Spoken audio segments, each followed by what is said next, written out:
എല്ലാ പ്രിയപ്പെട്ടവർക്കും കർത്താവായ യേശുക്രിസ്തുവിന്റെ നാമത്തിലുള്ള സ്നേഹവന്ദനത്തെ അറിയിക്കുന്നു.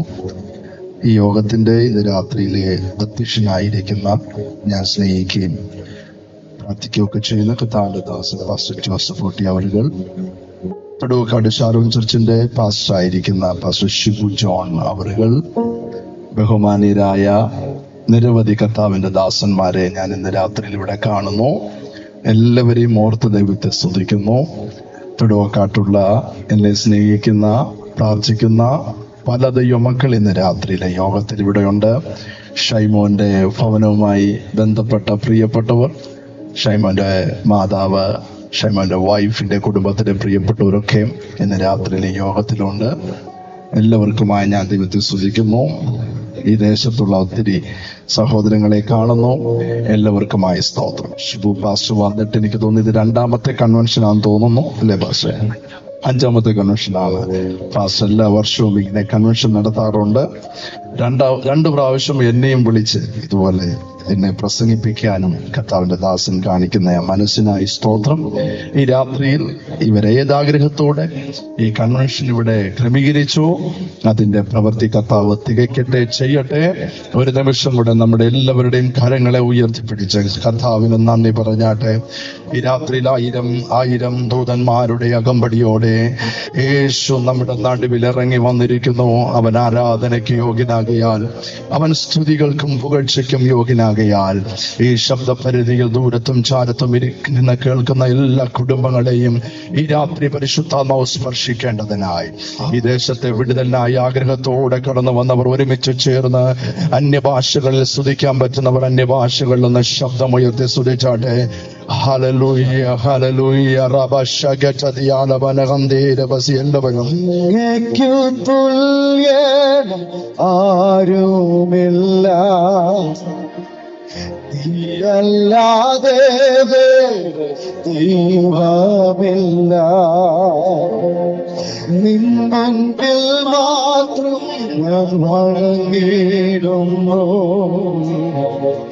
നീയാണൻ ദൈവമേ, എൻ പിതാവേ.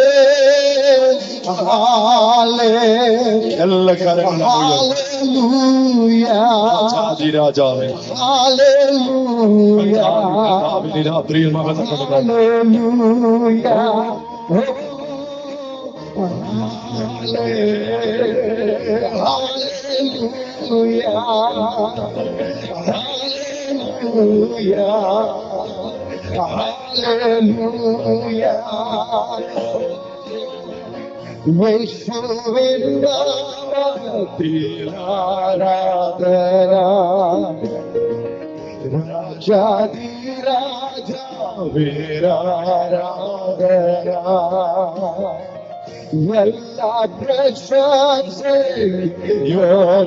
യോഗ്യനീയേ പാടുന്ന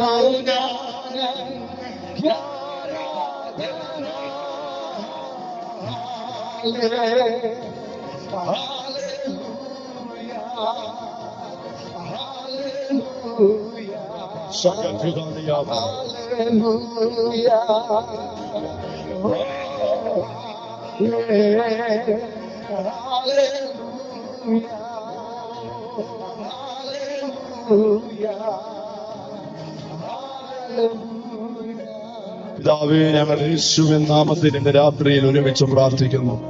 അവിടുത്തെ ദിവ്യ സാന്നിധ്യം ഇതിനകത്തുള്ളതിനായി നന്ദി. രോഗത്താൽ ഭാരപ്പെടുന്നവരെ തൊട്ട് സൗഖ്യമാക്കുന്നതിനായി, ഈ രാത്രി അത്ഭുത വിടുതലുകളെ കർത്താവ് ചെയ്യുന്നതിനായി നന്ദി പറയുന്നു. ഞങ്ങളുടെ വിലപ്പെട്ട ദാസന്മാരെ രാത്രിയിൽ ഒരുമിച്ച് കൊണ്ടുവന്നതിനായി സ്തോത്രം. അവർ ഒരുമിച്ച് മക്കൾ ദൈവദാസന്മാർ ഒരുമിച്ച് ഞങ്ങളുടെ ഈ കുറ്റവും കാലകുത്തിയപ്പോൾ തന്നെ ഈ ദേശത്തിന്റെ മേൽ അത്ഭുതം വിടുതലുകളെ ചെയ്യുവാൻ ഞങ്ങൾക്ക് പദ്ധതിയുള്ളതിനായി സ്തോത്രം. ഈ തൊടുവക്കാട് ദേശത്തെ ഞങ്ങൾ അനുഗ്രഹിക്കുന്നു. ഇവിടുള്ള കുടുംബങ്ങളെ ഞങ്ങൾ അനുഗ്രഹിക്കുന്നു. ഇവിടുള്ള വ്യക്തികളെ ഞങ്ങൾ അനുഗ്രഹിക്കുന്നു. തകർന്ന കുടുംബങ്ങൾ വിടുവിക്കപ്പെടട്ടെ, രോഗികൾ സൗഖ്യമാകട്ടെ, മരണശക്തികൾ വീടുകളെ വിട്ടുമാറട്ടെ. ഇതൊരു അത്ഭുതത്തിന്റെ ദിവസങ്ങളാക്കി ദൈവനാമത്തിൽ സ്തോത്രം. യേശുവിൻ നാമത്തിൽ തന്നെ ആമേൻ. ഹല്ലേലൂയ. കരമുയർത്തി ഹല്ലേലൂയ പറഞ്ഞാട്ടെ. കർത്താവ് നമ്മളെല്ലാവരെയും അനുഗ്രഹിക്കട്ടെ. വേദപുസ്തകത്തിന്റെ അകത്തുനിന്ന് പുതിയ നിയമത്തിൽ മർക്കോസിന്റെ സുവിശേഷം 4-ാം അധ്യായം അതിന്റെ 41-ാമത്തെ തിരുവെഴുത്ത് ഇന്ന് രാത്രിയിൽ വായിച്ച് 1-2 കാര്യങ്ങൾ പറഞ്ഞ് പ്രാർത്ഥിച്ച് യോഗം അവസാനിപ്പിക്കാനാണ് ഞാൻ ആഗ്രഹിക്കുന്നത്. മർക്കോസിന്റെ സുവിശേഷം 4-ാം അധ്യായം 41-ാമത്തെ വാക്യം. അവർ വളരെ ഭയപ്പെട്ട് കാറ്റും കടലും കൂടെ ഇവനെ അനുസരിക്കുന്നുവല്ലോ, ഇവൻ ആർ എന്ന് തമ്മിൽ പറഞ്ഞു. അവർ വളരെ ഭയപ്പെട്ടു, കാറ്റും കടലും കൂടെ ഇവനെ അനുസരിക്കുന്നുവല്ലോ, ഇവൻ ആർ എന്ന് തമ്മിൽ പറഞ്ഞു. വേദപുസ്തകത്തിനകത്ത് 66 പുസ്തകങ്ങളാണുള്ളത്. 39 പഴയ നിയമ പുസ്തകങ്ങൾ, 27 പുതിയ നിയമ പുസ്തകങ്ങൾ. പഴയ നിയമത്തിലുള്ള 39 പുസ്തകങ്ങളുടെ ആകത്തുക പറഞ്ഞാൽ മശിഹ വരും. മശിഹ എവിടെ ജനിക്കും, എപ്പോൾ ജനിക്കും, എങ്ങനെയായിരിക്കും ശുശ്രൂഷകൾ എന്നൊക്കെ പഴയ നിയമത്തിൽ കാണുന്നു. എന്നാൽ പുതിയ നിയമത്തിൽ യേശുവിന്റെ ജനനം, യേശുവിന്റെ ജീവിതം, യേശുവിന്റെ മരണം, യേശുവിന്റെ ഉയർത്തെഴുന്നേൽപ്പ്, യേശുവിൽ വിശ്വസിക്കുന്നവർക്കുണ്ടാകാനുള്ള ഭാഗ്യപ്രത്യക്ഷങ്ങൾ, ഇതാണ് പുതിയ നിയമത്തിലുള്ളത്. അതിൽ പുതിയ നിയമത്തിന്റെ മത്തായി, മർക്കോസ് 2-ാമത്തെ സുവിശേഷം 4-ാം അധ്യായം അതിന്റെ 41-ാമത്തെ വാക്യത്തിൽ ലോകം മുഴുവനും ചോദിക്കുന്ന ചോദ്യം പോലെ അന്ന് യേശുവിനോട് കൂടെ ഉണ്ടായിരുന്ന ശിഷ്യന്മാർ ചോദിച്ച ചോദ്യം. ഒരിക്കൽ കൂടെ വാക്യം വായിക്കുന്നു. അവർ വളരെ ഭയപ്പെട്ടു, കാറ്റും കടലും കൂടെ ഇവനെ അനുസരിക്കുന്നുവല്ലോ, ഇവൻ ആർ എന്ന് തമ്മിൽ പറഞ്ഞു. ഇത് അന്ന് ശിഷ്യന്മാർക്ക് മാത്രം ഉണ്ടായ ചോദ്യമല്ല. ഇന്ന് ലോകത്തിന്റെ നാനാ തുറകളിൽ, നാനാ മുഖങ്ങളിൽ വ്യത്യസ്തരായ ആളുകൾക്ക് ഉള്ള ചോദ്യമാണ് ഇവൻ ആർ, യേശു ആർ. ഈ 2-ാമത്തെ രാത്രിയിൽ അല്പസമയങ്ങൾ യേശു ആരെന്ന് ഒന്ന് പറയുവാൻ ഞാൻ ആഗ്രഹിക്കുകയാണ്. ചിലർ ചിന്തിക്കുന്നത് യേശു ഒരു മതസ്ഥാപകനാണ്, ചിലർ ചിന്തിക്കുന്നത് യേശു ഒരു പ്രവാചകനാണ്, ചിലർ ചിന്തിക്കുന്നത് യേശു ഒരു നല്ല ടീച്ചറാണ്. യേശു ഒരു മതസ്ഥാപകനാണോ? യേശു ഈ ലോകത്തിൽ വന്നത് മതം സ്ഥാപിക്കാനാണോ? അല്ലേ, അല്ല. ഏതെങ്കിലും ഒരു മതം സ്ഥാപിക്കാനല്ല യേശു വന്നത്. Price the Lord. ഈ ലോകത്തിൽ വ്യത്യസ്തരായ മതവിഭാഗങ്ങളുള്ളപ്പോൾ അതിന്റെ കൂട്ടത്തിൽ എന്നാലിരിക്കട്ടെ ഒരു മതം കൂടെ എന്ന് പറഞ്ഞ് ഒരു മതം കൂടെ സ്ഥാപിക്കാനല്ല യേശു വന്നത്. യേശു എന്തിനാണ് ഈ ഭൂമിയിൽ വന്നതെന്ന് വിശുദ്ധ ബൈബിൾ പഠിപ്പിക്കുന്നു. ദൈവത്തെ വെളിപ്പെടുത്താനാണ് യേശു ഈ ഭൂമിയിൽ വന്നത്. അതെന്താണ് ബ്രദർ അങ്ങനെ പറയാൻ കാരണം ഈ ലോകത്തിൽ മനുഷ്യർക്ക് ദൈവത്തെ കുറിച്ചുള്ള വികലമായ സങ്കല്പങ്ങളുണ്ട്. ചിലർ വിശ്വസിക്കുന്നു ദൈവം ക്രൂരനായ ഒരാളാണ്, തൊട്ടതിനും പിടിച്ചതിനുമൊക്കെ അടിക്കാൻ നിൽക്കുന്നയാളാണ്. ചിലരെങ്കിലും ചിന്തിക്കുന്നു നമ്മുടെ കയ്യിലുള്ള എന്തെങ്കിലുമൊക്കെ കാര്യങ്ങൾ പിടിച്ചു വാങ്ങിക്കാൻ നിൽക്കുന്നയാളാണ്. ചിലർ ചിന്തിക്കുന്നു നാശം ചെയ്യുന്നയാളാണ്. ചിലർ ചിന്തിക്കുന്നു നീതിമാന്മാരെ മാത്രം രക്ഷിക്കാനാണ് ദൈവം നിൽക്കുന്നത്. എന്നാൽ ഞാൻ ഓർക്കുകയാണ്, ചില നാളുകൾക്ക് മുമ്പേ 4 കുരുടന്മാരായ മനുഷ്യർ, അവർക്ക് ആനയെ ഒന്ന് തൊട്ടു നോക്കണമെന്ന് ആഗ്രഹം. അവർക്ക് കാണാനുള്ള കാഴ്ചയില്ലല്ലോ. അവരവരുടെ സ്നേഹിതരോട് പറഞ്ഞു, ഞങ്ങൾക്ക് ആന എങ്ങനെ ഇരിക്കുന്നു എന്നൊന്ന് തൊട്ടു നോക്കണം. ഒരു വാഹനത്തിൽ ഈ 4 പേരെയും കൂട്ടി ആനയുടെ അടുക്കിലേക്ക് ഈ സ്നേഹിതൻ കൊണ്ടുപോയി. എന്നിട്ട് പറഞ്ഞൊരു 3 അടി നടന്നു ചെന്നാൽ നിങ്ങളുടെ മുമ്പിൽ ആന നിൽപ്പുണ്ടെന്ന് പറഞ്ഞു. ഈ മനുഷ്യൻ പറഞ്ഞത് കേട്ട് കുരുടരായ 4 പേരിൽ ഒരുവൻ 3 സ്റ്റെപ്പ് വെച്ചു. എന്നിട്ട് അടുത്തേക്ക് ചെന്ന് ആനയെ തൊട്ടു. ആനയുടെ കാലെ പിടിച്ചിട്ട് ആ കുരുടനായ മനുഷ്യൻ പറയുകയാണ്, ഓഹോ, ഇതാണോ ആന? ആന ഏതാണ്ട് തൂണ് പോലെ ഇരിക്കും. Praise the Lord. രണ്ടാമത്തെ ആള് പറഞ്ഞു, ആണോ, ഞാനൊന്ന് തൊട്ടു നോക്കട്ടെ. രണ്ടാമത്തെ ആള് സ്റ്റെപ്പ് വെച്ച് വന്നു, ആനയുടെ ദേഹത്ത് തൊട്ടു നോക്കി. പാറ പോലിരിക്കുന്ന കട്ടിയുള്ള ആ ദേഹപ്രതലത്തിൽ തൊട്ടിട്ട് ആ രണ്ടാമത്തെ വ്യക്തി പറഞ്ഞു, ഓഹോ, ഇത് തൂണല്ല, ഇതേതാണ്ട് പാറ പോലിരിക്കുകയാണ്. മൂന്നാമത്തെ ആള് ഇത് കേട്ടിട്ട് പറയുകയാണ്, ആകപ്പാടെ കൺഫ്യൂഷൻ ആയല്ലോ. ഒന്നുകിൽ ആന തൂണ് പോലാന്ന് പറ, അല്ലെങ്കിൽ ആന പാറ പോലെയാന്ന് പറ, ഞാൻ തന്നെ നോക്കാം. മൂന്നാമത്തെ ആള് ചെന്ന് ആനയുടെ തുമ്പിക്കൈയിൽ പിടിച്ചിട്ട് പറഞ്ഞു, ഇതേതാണ്ട് റബ്ബർ പോലെ ഇരിക്കുന്നു. സ്തോത്രം. മൂന്ന് പേരുടെയും കാര്യം കേട്ടിട്ട് നാലാമൻ പറഞ്ഞു, ഇതാകെ കുഴപ്പിക്കുന്ന മട്ടാണല്ലോ, ഞാൻ ചെന്ന് നോക്കട്ടെ. നാലാമത്തെ ആളിത് ആനയുടെ വാലെ പിടിച്ചു, കുറ്റി ചൂലുപോലിരിക്കുന്നു എന്ന് നാലാമനും ഉത്തരം പറഞ്ഞു. തൊടുവുകാട് ഇന്ന് രാത്രി എന്റെ വചനം കേൾക്കുന്ന നിങ്ങൾക്കറിയാം, ആന തൂണല്ല, ആന പാറയല്ല, ആന കുറ്റി ചൂലല്ല, ആന റബ്ബറല്ല. ആമേൻ. ഒരു പക്ഷെ ഇതൊക്കെ ഇങ്ങനെയൊക്കെയുള്ള ശരീരഭാഗങ്ങൾ അതിനുണ്ടെങ്കിലും ആന അങ്ങനെയൊന്നല്ല.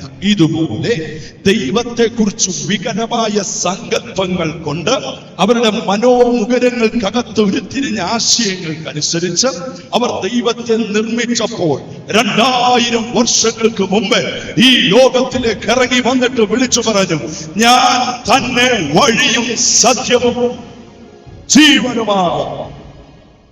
ആ വാക്കൊരു ഭയങ്കരമാണ് കേട്ടോ. നൂറ്റാണ്ടുകൾക്ക് മുമ്പ് ഭാരതത്തിലെ മുനിവരിയന്മാർ പാടിയ ഒരു ശ്ലോകത്തിന്റെ അർത്ഥമാണത്. എന്താണ് ആ ശ്ലോകം? അസത്തോമ സദ്ഗമയ, തമസോമ ജ്യോതിർഗമയ, മൃത്യോമ അമൃതം ഗമയ. ആ പാട്ടുകൾ പാടിയിട്ടുള്ളവർ, ആ പാട്ടുകൾ പഠിച്ചിട്ടുള്ളവർ, ആ പാട്ട് കേട്ടിട്ടുള്ളവർ ഇതിനകത്തുണ്ട്. എന്താണ് ആ പാട്ടിന്റെ അർത്ഥം? നമുക്കറിയാം. അസത്തോമ സദ്ഗമയ, അസത്യത്തിൽ നിന്ന് സത്യത്തിലേക്ക് നടത്തണമേ. തമസോമ ജ്യോതിർഗമയ, ഇരുട്ടിൽ നിന്ന് വെളിച്ചത്തിലേക്ക് നടത്തണമേ. മൃത്യോമ അമൃതം ഗമയ, ഞങ്ങളെ മരണത്തിൽ നിന്ന് ജീവനിലേക്ക് നടത്തണമേ. തൊടുവുകാട് ദേശത്തെ നൂറ്റാണ്ടുകളായി മുനിവര്യന്മാർ, സന്യാസികൾ, അനേക പുരോഹിതന്മാർ, ആളുകൾ ഈ പാട്ടുകൾ ഏറ്റു പാടിയിട്ടു. 2000 വർഷങ്ങൾക്ക് മുമ്പ് യേശുവാണ് ഇതിന്റെ മറുപടി പറഞ്ഞത്. എന്താണ് യേശു പറഞ്ഞത്? നിങ്ങൾ തിരയുന്ന സത്യം ഞാനാണ്, നിങ്ങൾ തിരയുന്ന വെളിച്ചം ഞാനാണ്, നിങ്ങൾ തിരയുന്ന മരണത്തിൽ നിന്ന് ജീവനിലേക്ക് കൊണ്ടുപോകാൻ കഴിയുന്നവൻ ഞാനാണ്. ഇന്ന് രാത്രി ഈ സുവിശേഷ പ്രസംഗത്തിൽ നിങ്ങൾ അടച്ചാക്ഷേപിക്കുന്ന ഒരാളായിരിക്കും, ഇതിനെ അംഗീകരിക്കാത്ത ഒരാളായിരിക്കും. എന്നാൽ ഇന്ന് രാത്രി ഞങ്ങൾ ഉറക്കെ അഭിമാന പുരസ്സരം പറയുന്നു, ലോകത്തെ സകല ചരാചരങ്ങളെയും സൃഷ്ടിച്ച് മനുഷ്യത്തിൽ മനുഷ്യനായി ഈ ഭൂമിയിൽ ഇറങ്ങി വന്ന നിത്യ സത്യമായ യേശു ഇന്ന് രാത്രിയിലും നമ്മുടെ നടുവിൽ ഇറങ്ങി വന്നിട്ടുണ്ട്. അത് വിശ്വസിക്കുന്നവർ കരങ്ങൾ അടിച്ച് കർത്താവിനെ സ്തുതിച്ചാട്ടെ. കൊലോസ്യർ 2:9 പറയുകയാണ്, ക്രിസ്തുവിനല്ലോ ദൈവത്തിന്റെ സർവസമ്പൂർണതയും ദേഹരൂപമായി വസിക്കുന്നത്. ഹല്ലേലൂയ. ക്രിസ്തു വന്നത് മതം സ്ഥാപിക്കാനല്ല. അങ്ങനെ ഒരു തെറ്റിദ്ധാരണ ആർക്കെങ്കിലും ഉണ്ടെങ്കിൽ അവൻ മതം മാറ്റുന്നവനല്ല, മതസ്ഥാപകനല്ല. എന്തിനാണ് യേശു ലോകത്തിൽ വന്നത്? നിന്റെ ജീവിതത്തിനകത്ത് നിങ്ങളെ തകർക്കുന്ന പാപം, രോഗം, പ്രതിസന്ധികളെ വെട്ടിമാറ്റി നിങ്ങളെ വിടുവിക്കാനാണ് യേശു ഈ ഭൂമിയിൽ വന്നത്. യേശു ഈ ഭൂമിയിൽ വന്നപ്പോ യേശുവിന്റെ കൂടെ ഉണ്ടായിരുന്ന ശിഷ്യന്മാർ ചോദിച്ചൊരു ചോദ്യമുണ്ട്, യേശുവേ, എപ്പോഴാണ് നീ സിംഹാസനസ്ഥനായി ഭരിക്കുന്നത്? കാരണം അവരുടെ ആഗ്രഹം, അന്ന് റോമൻ സാമ്രാജ്യത്തിന്റെ പിടിയിലാണ് യെരൂശലേമിൽ ഇസ്രായേൽ ആൾക്കാർ. അവർക്കെങ്കിലും റോമൻ സാമ്രാജ്യത്തിന്റെ പിടിയിൽ നിന്ന് വിടുവിക്കപ്പെടണം. നമ്മുടെ ഇന്ത്യ ബ്രിട്ടീഷ് കോളനിയുടെ പിടിയിലായിരുന്നത് പോലെ, അല്ലെങ്കിൽ ബ്രിട്ടീഷ് ഭരണത്തിന്റെ കീഴിൽ ആയിരുന്നത് പോലെ റോമൻ സാമ്രാജ്യത്തിന്റെ പിടിയിലായിരുന്ന അവരെ വിടുവിപ്പാൻ ഒരു വീര നായകൻ വരുമെന്ന് അവർ വിശ്വസിച്ചു. അത് മശിഹ എന്നവർ വിശ്വസിച്ചു. എന്നാൽ യേശു വന്നത് റോമൻ സാമ്രാജ്യത്തെ തച്ചുടച്ച് അവിടെ കയറി ഇരിക്കാനല്ല. യേശു വന്നത് റോമൻ സാമ്രാജ്യത്തിന്റെ സിംഹാസനത്തിൽ ഇരുന്ന് വാഴാനല്ല. പിന്നെ യേശു വന്നത് എന്തെല്ലാന്ന് ഞാൻ പറയാം. നമ്മുടെ ഹൃദയം എന്ന സിംഹാസനത്തിൽ ഇരുന്ന് നമ്മളെ നടത്താനാണ് യേശു ഈ ഭൂമിയിൽ വന്നത്. ഞാൻ ഇവിടെ നിന്ന് ഷൈമോന്റെ സാക്ഷ്യം കേട്ടു. ജോസഫ് കുട്ടി പാസ്റ്ററും ശിവ പാസ്റ്ററൊക്കെ അറിയാം. 34 വർഷങ്ങൾക്ക് മുമ്പ് എന്റെ മമ്മി ഇന്ന് രാത്രി വന്നിട്ടുണ്ട്. എന്റെ മൂത്ത സഹോദരി വന്നിട്ടുണ്ട്. മമ്മിയുടെ കരം പിടിച്ച് ചെറിയ ഹോളിനകത്ത് ഞങ്ങൾ വരുമ്പോൾ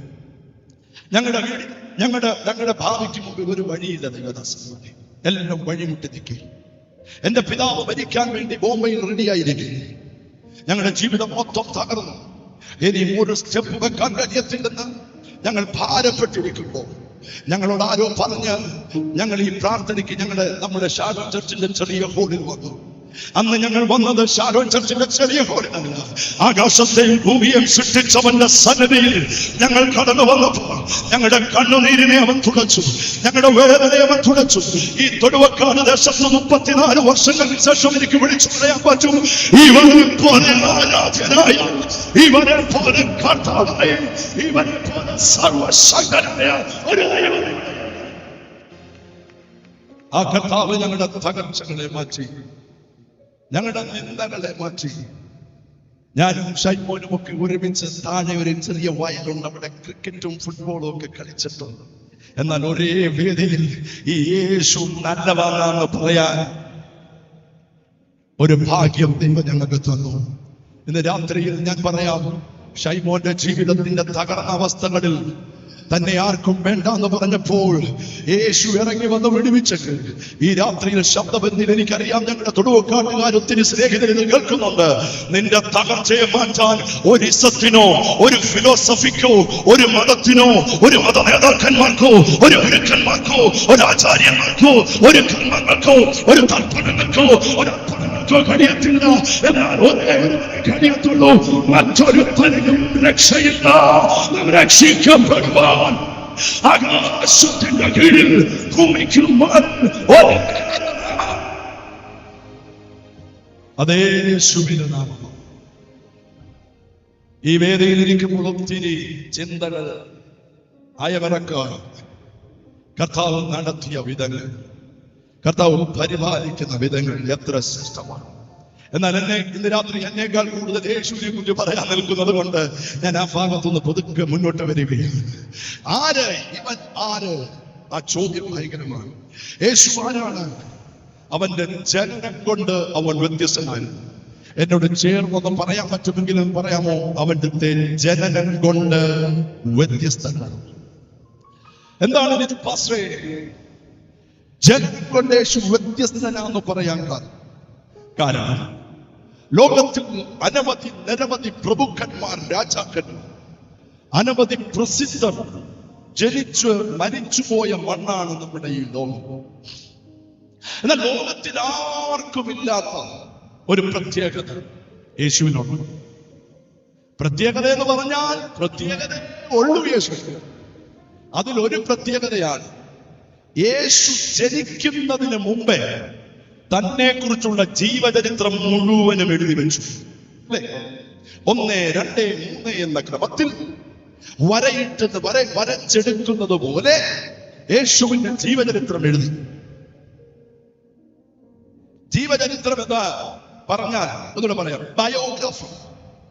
ജീവചരിത്രം, ബയോഗ്രാഫി. ഒരു വ്യക്തി ജനിച്ച് ജീവിച്ച് മരിച്ചു കഴിയുമ്പോൾ അദ്ദേഹത്തെ അടുത്തറിയാവുന്നവരുടെ അറിവുകൾക്കനുസരിച്ച് അദ്ദേഹം ജനിച്ചത്, ജീവിച്ചത്, മരിച്ചത്, ചെയ്തത്, ഇതെല്ലാം കുറിച്ചു വെക്കുന്ന ചരിത്രമാണ് ബയോഗ്രാഫി. കറക്റ്റ് അല്ലേ ദേവദാസൻ? എന്നാൽ ലോകത്തിന് ഒരേ ഒരാളുടെ ബയോഗ്രാഫി, ജീവചരിത്രമേ ഉള്ളൂ, ജനിക്കുന്നതിന് നൂറ്റാണ്ടുകൾക്ക് മുമ്പ് എഴുതി. അത് നമ്മൾ ആരാധിക്കുന്ന യേശുവിന്റെ. എന്താണ് അങ്ങനെ പറയാൻ കാരണം? യേശുവിന്റെ ജനനം എവിടെ നടക്കുമെന്ന് യേശു ജനിക്കുന്നതിന് 700 വർഷങ്ങൾക്ക് മുമ്പ് എഴുതി. 600 മുതൽ 700 വർഷങ്ങൾക്ക് മുമ്പേ മീഖ എന്ന പ്രവാചകൻ കുറിച്ചിട്ടു. എങ്ങനെ എഴുതി വെച്ചു? യഹൂദയിലെ എഫ്രാത്തേ, നീ യഹൂദ സഹസ്രങ്ങളിൽ ചെറുതാണെങ്കിലും ഇസ്രായേലിന്റെ അധിപതിയായവൻ നിന്നിൽ നിന്ന് ജനിക്കും. യേശു ജനിക്കുന്നതിന് മുമ്പ് എഴുതി വെച്ചു, ബേത്ലഹേമിൽ, യഹൂദയിലെ ബേത്ലഹേം എഫ്രാത്ത, അവിടെ യേശു ജനിക്കും. ആരുടെ മകനായി ജനിക്കും? മീഖയുടെ സമകാലികനായിരുന്ന എന്ന് കരുതപ്പെടുന്ന യെശയ്യാവ് പോലും പ്രവചിച്ചു, അവൻ കന്യകയുടെ മകനായി ജനിക്കും. Price the Lord. അവനെ ഇമ്മാനുവേൽ എന്ന് പേർ വിളിക്കും. മത്തായിയുടെ സുവിശേഷത്തിൽ യേശുവിനെ കുറിച്ച് ദൂത് കേൾക്കുമ്പോൾ മറിയോട് പറഞ്ഞത് ഇങ്ങനെയാണ്, നമ്മുടെ പാപങ്ങളിൽ നിന്ന് അവൻ നമ്മെ രക്ഷിക്കുന്നത് കൊണ്ട് രക്ഷകൻ എന്നർത്ഥമുള്ള യേശു എന്ന് പേർ വിളിക്കും. Price the Lord. ആരാണ് രക്ഷകൻ? രക്ഷകൻ എന്ന വാക്ക് സേവിയർ എന്നാണല്ലോ ഇംഗ്ലീഷ്. നമ്മുടെ ലോകത്ത് നിരവധി നിഘണ്ടുകൾ. അതിനകത്ത് സേവിയർ എന്ന പദത്തെ കുറിച്ച് പഠിക്കാൻ ആഗ്രഹമുണ്ടെങ്കിൽ ഇംഗ്ലീഷ് മലയാളം നിഘണ്ടു ശ്രദ്ധിക്കുമ്പോൾ സേവിയർ എന്ന പദത്തിന്റെ അർത്ഥം രക്ഷകൻ എന്ന് തന്നെയാണ് കൊടുത്തിരിക്കുന്നത്. എന്നാൽ ഒരു പണ്ഡിറ്റ് എഴുതിയ നിഘണ്ടുവിനകത്ത് അദ്ദേഹം എഴുതി വെച്ചത് ഇങ്ങനെയാണ്, സേവിയർ എന്ന പദത്തിന്റെ അർത്ഥം രക്ഷകൻ. ബ്രാക്കറ്റിൽ ഹൈന്ദവ സഹോദരനായ ആ പണ്ഡിറ്റ് എഴുതി വെച്ചു യേശു. എനിക്കത് കേട്ടപ്പോൾ വായിച്ചപ്പോൾ ഭയങ്കര സന്തോഷം തോന്നുന്നു. രക്ഷകന്റെ പേരിന്റെ സ്ഥാനത്ത് പലരുടെയും പേരെഴുതാൻ തനിക്ക് പറ്റും. പക്ഷെ തനിക്ക് മനസ്സിലായി ഒറ്റ രക്ഷകനെ ഈ ഭൂമിയിലുള്ളൂ, അത് യേശുവാണ്. രക്ഷകൻ എന്ന വാക്കിന്റെ അർത്ഥം രക്ഷിക്കുന്നവർ. എവിടൊക്കെ രക്ഷിക്കും? പാപത്തിൽ നിന്നും, ശാപത്തിൽ നിന്നും, തകർച്ചയിൽ നിന്നും, നാശത്തിൽ നിന്നും അവൻ നമ്മളെ രക്ഷിക്കും. അത് വിശ്വസിക്കുന്നവർ കരമടിച്ച് ഹല്ലേലൂയ പറഞ്ഞേ. യേശുവിന്റെ ജനനത്തെ കുറിച്ച് മാത്രമല്ല, യേശുവിന്റെ പേര് എന്തായി, യേശുവിന്റെ ശുശ്രൂഷ എങ്ങനെയായിരിക്കും. ഇനി യേശുവിനെ ഒറ്റുകൊടുക്കുന്നത് ആരായിരിക്കും? തന്റെ സ്നേഹിതൻ തന്നെ ഒറ്റുകൊടുക്കും. എങ്ങനെ ഒറ്റുകൊടുക്കും? 30 വെള്ളിക്കാശിന് ഒറ്റുകൊടുക്കും. ആ 30 വെള്ളിക്കാശ് കൊണ്ട് എന്ത് ചെയ്യുമെന്ന് എഴുതി വെച്ചു. കുശവൻ തന്റെ നിലം വാങ്ങിച്ചു. Price the Lord. യേശുവിനെ ക്രൂശിക്കുന്ന കാര്യം എഴുതി വെച്ചു. ക്രൂശീകരണത്തിന് ശേഷം യേശുവിന്റെ ഉയർത്തെഴുന്നേൽപ്പ് എങ്ങനെ നടക്കുമെന്ന് എഴുതി. സങ്കീർത്തനം 16:10 പറയുകയാണ്, നീ എന്റെ പ്രാണനെ പാതാളത്തിൽ വിടുകയില്ല, നിന്റെ പരിശുദ്ധനെ ദ്രവത്വം കാണുവാൻ സമ്മതിക്കുകയുമില്ല. കണ്ടോ, യേശുവിന്റെ മരണത്തെ കുറിച്ച് എഴുതിയ സങ്കീർത്തനക്കാരൻ പറഞ്ഞു, മരിക്കും പക്ഷേ അവിടുന്ന് ഉയർത്തെഴുന്നേൽക്കും. ഞാൻ വിചാരിച്ചു തൊടുവക്കാട്ടുകാരൊരു സ്വന്തം പറയുവാൻ, മരണത്തെ ജയിച്ച് എഴുന്നേൽക്കും. അതുകൊണ്ട് തീർന്നോ? ഇല്ല. ഈ വിശുദ്ധ ബൈബിൾ പറയുന്നു, അവനെയും ഉയർത്തെഴുന്നേറ്റ് സ്വർഗാരോഹണം ചെയ്ത യേശു പോയതുപോലെ തന്നെ വേഗം വരും. Price the Lord. ചിലരെങ്കിലും ചോദിക്കും, ഇതൊക്കെ നടക്കുമോ? ഇതെങ്ങനെ നടക്കും? ഇതൊക്കെ പൊട്ടത്തരമാണ്. എന്നാൽ വേദപുസ്തകം പറയുന്നു, ഇല്ല, അത് നടക്കും. എപ്പോൾ നടക്കുമെന്ന് മാത്രം സമയം പറഞ്ഞിട്ടില്ല. അത് പിതാവിന് മാത്രമേ അറിയത്തുള്ളൂ. എന്നാൽ എങ്ങനെയായിരിക്കും ആ വരവെന്ന് എഴുതിയിട്ടുള്ളൂ. അതൊരു ഭയങ്കര വരവായിരിക്കും. എങ്ങനെയാണ് ആ വരവ്? 1 തെസ്സലോനിക്കർ 4:13 മുതലുള്ള വാക്യങ്ങൾ പറയുന്നു, കർത്താവ് താൻ ഗംഭീര നാദത്തോടും പ്രധാന ദൈവദൂതന്റെ ശബ്ദത്തോടും സ്വർഗത്തിൽ ഇറങ്ങി വരുമ്പോൾ ക്രിസ്തുവിൽ മരിച്ചവർ ഉയർത്തെഴുന്നേൽക്കും. പിന്നെ ജീവനോടെ ശേഷിക്കുന്ന നാം അവനോടുകൂടെ മേഘങ്ങളിൽ എടുക്കപ്പെടും. യേശു എങ്ങനെയാ വരുന്നതെന്ന് പറഞ്ഞു. Price the Lord. നോക്കിയേ, അടുക്കടുക്കായി യേശുവിന്റെ ജനനത്തിന് മുമ്പേ ജനനം എങ്ങനെ, ജീവിതം എങ്ങനെ, മരണം എങ്ങനെ, ഉയർത്തെഴുന്നേൽപ്പ് എങ്ങനെ. ഞാൻ നിങ്ങളോട് ചോദിക്കട്ടെ, ഇങ്ങനെ പറഞ്ഞതുപോലെ ജനിച്ച്, പറഞ്ഞതുപോലെ ജീവിച്ച്, പറഞ്ഞതുപോലെ മരിച്ച്, പറഞ്ഞതുപോലെ അടക്കപ്പെട്ട്, പറഞ്ഞതുപോലെ ഉയർത്തെഴുന്നേറ്റ ഏതെങ്കിലും ഒരു ആചാര്യന്മാരോ ഒരു ഗുരുക്കന്മാരോ ഈ ലോകത്തിൽ ഇല്ലവേ ഇല്ല. ഒരേ ആളെ ഉള്ളൂ. അതാണ് ഇന്ന് രാത്രിയിലും ഞങ്ങൾക്ക് യേശുവിനെ പ്രസംഗിക്കാനുള്ള ആ ആവേശം. അതാണ് ഞങ്ങൾക്ക് യേശുവിനെ പ്രസംഗിക്കാനുള്ള ആഗ്രഹം. പറഞ്ഞതുപോലെ താൻ ജനിച്ചു, പറഞ്ഞതുപോലെ ശുശ്രൂഷിച്ചു, പറഞ്ഞതുപോലെ മരിച്ചു, പറഞ്ഞതുപോലെ ഉയർത്തെഴുന്നേറ്റു. യേശുവിന്റെ ജനനം ഒരത്ഭുതമാണ്. യേശുവിന്റെ ജനനം മാത്രമാണോ? ഒന്ന് രണ്ട് കാര്യങ്ങൾ പെട്ടെന്ന് പറയാം. യേശുവിന്റെ ജീവിതവും ഒരത്ഭുതമാണ്. എന്താണ് യേശുവിന്റെ ജീവിതത്തിന് ഇത്ര പ്രത്യേകത? 3.5 വർഷം യേശുവിന്റെ കൂടെ നടന്ന ശിഷ്യന്മാരോട് ചോദിച്ചാൽ അവർ പറയും, യേശുവിന്റെ ജീവിതത്തിൽ യേശുവിനെ പറ്റി ഒരാൾക്കും ഒരു കുറവും പറയാനില്ലായിരുന്നു. എത്ര വലിയ കാര്യമല്ലേ? നിങ്ങൾ ശ്രദ്ധിച്ച്, യേശു ജനിച്ചപ്പോ ദൂതന്മാർ പാടി. എന്താ പാടിയേ? ഒരു പുതിയ മതം കൂടെ സ്ഥാപിക്കാൻ പോകുന്നതല്ല. പാടിയത് ഇങ്ങനെയാണ്: സർവ ലോകത്തിനും ഉണ്ടാകാനുള്ള മഹാസന്തോഷം. ദൂതന്മാർ പറയുകയാണ്, ഈ വന്നിരിക്കുന്നത് ഒരു സന്തോഷമാണ്. ഞാൻ ചോദിക്കട്ടെ, യേശുവിനെ കണ്ടതുകൊണ്ട്, യേശുവിനെ ആരാധിക്കുന്നത് കൊണ്ട് എന്റെ ജീവിതത്തിന് സന്തോഷമാണെന്ന് പറയുന്നവർ മാത്രം കരമുയർത്തി ഹല്ലേലൂയ പറഞ്ഞു. യേശുവിനെ കുറിച്ച് ദൂതന്മാര് മാത്രമാണോ? അല്ല, ഭൂതങ്ങൾ പോലും പറഞ്ഞു. എല്ലാ ഭൂതങ്ങൾ പറഞ്ഞേ, ഇവൻ ദൈവത്തിന്റെ പരിശുദ്ധൻ. നോക്കിയേ, യേശു ഒരു സ്ഥലത്തേക്ക് ചെല്ലുമ്പോ അവിടെ ഭൂതങ്ങൾ പുറത്തു വരുമ്പോ അവര് പറഞ്ഞോണ്ടാ പറഞ്ഞു, ഇവൻ സാധാരണക്കാരനല്ല, ഇവൻ ദൈവത്തിന്റെ പരിശുദ്ധൻ. ദൂതന്മാര് പറഞ്ഞു, ഭൂതങ്ങൾ പറഞ്ഞു. മാത്രമല്ല, അന്നത്തെ പരീശന്മാർ യേശുവിനെ പറ്റി പറയുകയാണ്, ഇവൻ ദൈവത്തിൽ നിന്ന് ഇറങ്ങി വന്ന ഉപദേഷ്ടാവ്. ഹല്ലേലൂയ. മാത്രമാണോ, യേശുവിന്റെ കൂടെ 3.5 വർഷം ജീവിച്ച പത്രോസ് പറയുകയാണ്, അവൻ ഒരു സാധാരണക്കാരനല്ല, അവൻ ജീവനുള്ള ദൈവത്തിന്റെ പുത്രനായ ക്രിസ്തു. ദൂതന്മാര് പറഞ്ഞു, ഭൂതങ്ങൾ പറഞ്ഞു, പരീശന്മാര് പറഞ്ഞു, അവന്റെ കൂടെ 3.5 വർഷം ജീവിച്ച ശിഷ്യൻ പറഞ്ഞു. മാത്രമല്ല, യേശുവിന്റെ കുറ്റം വിചാരണ ചെയ്ത പീലാത്തോസ് പോലും പറഞ്ഞു. എന്നാ പറഞ്ഞതെന്നറിയാമോ? ഇവനിൽ ഞാൻ ഒരു കുറ്റവും കാണുന്നില്ല. യേശുവിനെ ക്രൂശിച്ചപ്പോൾ ശതാധിപൻ വിളിച്ചു പറഞ്ഞു, ഇവൻ സാക്ഷാൽ ദൈവപുത്രൻ. യേശുവിനെ നോക്കി പൗലോസ് വിളിച്ചു പറഞ്ഞു, എന്നറിയാമോ? പാപമറിയാത്തവനെ, നാം അവന് ദൈവത്തിന്റെ നീതിയാകേണ്ടതിന് ദൈവം അവനെ പാപമാക്കി. രാജാക്കന്മാരും ദൂതന്മാരും ഭൂതങ്ങളും ശാസ്ത്രിമാരും പരീശന്മാരും ഒരേ സ്വരത്തിൽ യേശുവിനെ കുറിച്ച് പറയുമ്പോൾ അവിടെ കൊണ്ട് മാത്രം തീർന്നില്ല. അടുത്തത് കേൾക്കുമ്പോൾ സന്തോഷമുണ്ടെങ്കിൽ കൈയടിച്ച് ദൈവത്തെ സ്തുതിക്കണം. ഒരിക്കൽ സ്നാനപ്പെടാൻ യേശു വെള്ളത്തിലേക്ക് ഇറങ്ങി നിൽക്കുമ്പോൾ സ്വർഗം തുറന്നിട്ട് പറയുകയാണ്, ഇവൻ എന്റെ പ്രിയ പുത്രൻ, ഇവനിൽ ഞാൻ പ്രസാദിച്ചിരിക്കുന്നു. ഹല്ലേലൂയ. എത്ര മനോഹരമായ കാഴ്ച! യേശു തന്നെ ചോദിക്കുകയാണ്, ശിവപാസ്റ്ററെ, നിങ്ങളിൽ ആർ എന്റെ പാപത്തെ കുറിച്ച് ബോധ്യം വരുത്തും? ഇനിയും പറ, ഇങ്ങനൊരു കർത്താവിനെ ആരാധിക്കാൻ നമുക്ക് ഭാഗ്യം കിട്ടിയില്ലേ? വേണ്ട, എന്നിട്ട് സ്വന്തം പറയാത്തവരുണ്ട്. ഇങ്ങനെ ദൈവത്തെ ആരാധിക്കാൻ ഭാഗ്യം ലഭിച്ചതോർത്ത് കരമടിച്ച് കർത്താവിനെ സ്തുതിച്ചാൽ,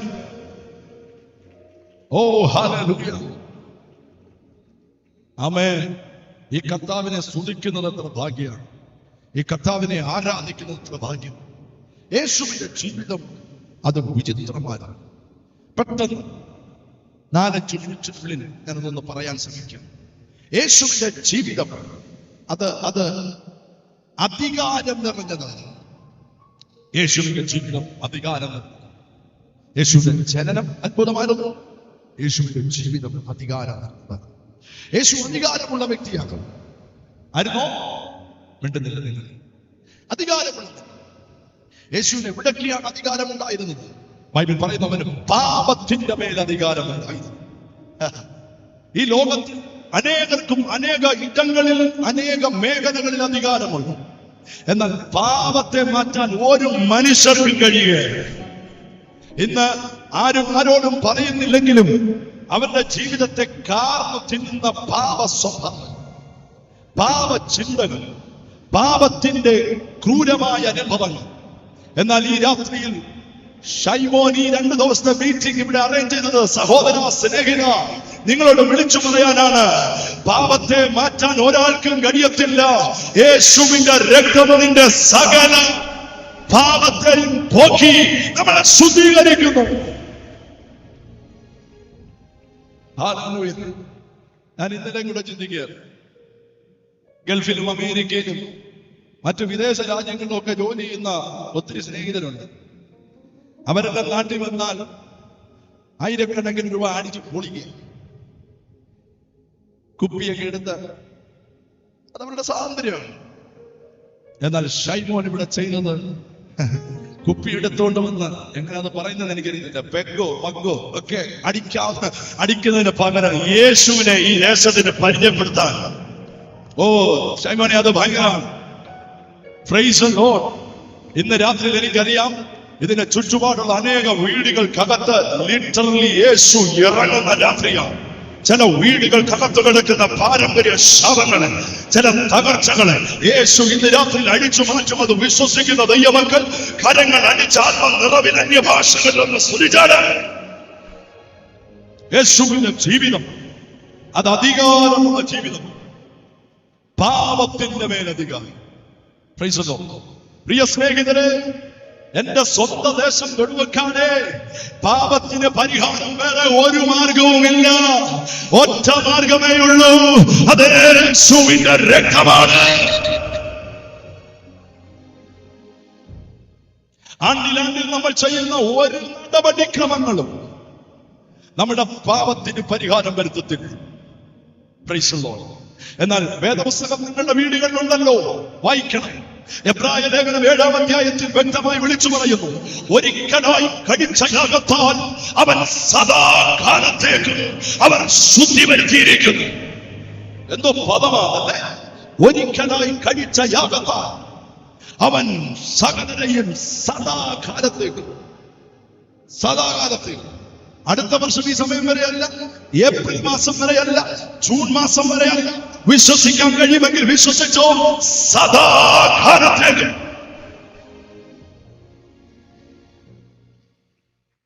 കെമിസ്ട്രിയിൽ ഒരു തത്വമുണ്ട്. ഹൈഡ്രോക്ലോറിക് ആസിഡും നൈട്രിക് ആസിഡും തമ്മിൽ ചേരുമ്പോൾ ഒരു ലായനിയുണ്ട്. ആ ലായനിയുടെ പ്രത്യേകത ഏത് കറകളെയും തുടച്ചു. ഏത് കറകൾ, അത് സയൻസ് പോയി, ഏത് കറകളെ തുടച്ചു. എന്നാൽ അങ്ങനെ ഉണ്ടാകുന്നതിനെ വിളിക്കുന്നത് അക്വാറീജിയ എന്നാണ്. അക്വാറീജിയ എന്ന ലായനിക്ക് മാറ്റാൻ കഴിയാത്തതാണ് മനുഷ്യന്റെ പാപം. ഈ ലോകത്തിന്റെ ഏത് കറയും ഒരു വശം തുടച്ചു മാറ്റുമായിരിക്കും. എന്നാൽ യേശുവിന്റെ രക്തത്തിന് മാത്രമേ നിന്റെ അകത്തുള്ള പാപത്തെ കഴുകി നിന്നെ വെടിപ്പാക്കാൻ കഴിയത്തുള്ളൂ. ഈ രാത്രി ഞാനിത് പറയുമ്പോൾ കുറ്റബോധത്തിനകത്ത് ഉറങ്ങാൻ കഴിയാത്ത രാത്രികളുമായി ആരെങ്കിലും എന്നെ കേൾക്കുന്നുണ്ടെങ്കിൽ, ഒരു കൂടപ്പുറപ്പിനെ പോലെ, ഒരു സഹോദരനെ പോലെ, ഒരു കുഞ്ഞനിയനെ പോലെ, ഒരു മകനെ പോലെ ഞാൻ വിളിച്ചു പറയാം, ആ ഇരിക്കുന്ന ഇരിപ്പിൽ പ്രിയ യേശുവേ, അവിടുത്തെ രക്തത്താൽ കഴുകണമെന്ന് പറഞ്ഞാൽ നിന്റെ പാപത്തെ അവിടുന്ന് കഴുകും. മനജിതിനെ ഒരു പഴയ പാട്ടുണ്ട്, കുഞ്ഞാട്ടിൻ തിരു രക്തത്താൽ ഞാൻ ശുദ്ധനായി തീർന്നു. എന്തോ പാട്ടാണല്ലേ.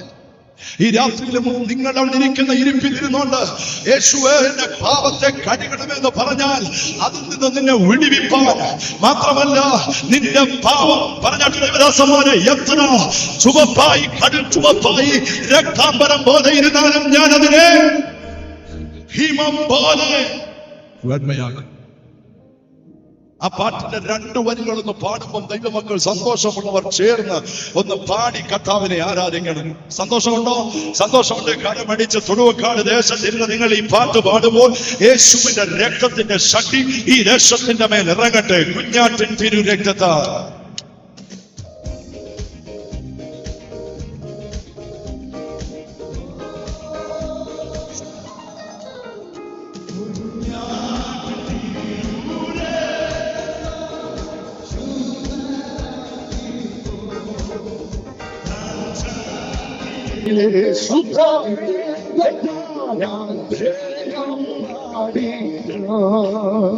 യേശുവിന്റെ